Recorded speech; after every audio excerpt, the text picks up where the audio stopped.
1965 সাল থেকে রোমুলাস পুরোপুরি লেগে গেলেন সাপের বিষ সংগ্রহের কাজে। সাপের বিষ দাঁত ভেঙে নিপুণভাবে বিষ সংগ্রহের কাজটি শিখেছিলেন বিল হাস্টের কাছ থেকে। বিলকে সবাই এক ডাকে বিষধর মানুষ বলে চিনত। সব রকমের বিষধর সাপের বিষ তিনি অনায়াসে সংগ্রহ করতে পারতেন।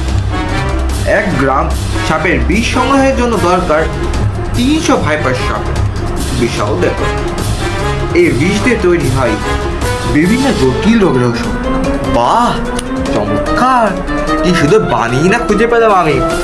এটা এখন রিসার্চ করতে হবে, না হলে তো বিপদ পড়ে যাবে, মানে পরে সমস্যা পড়বো।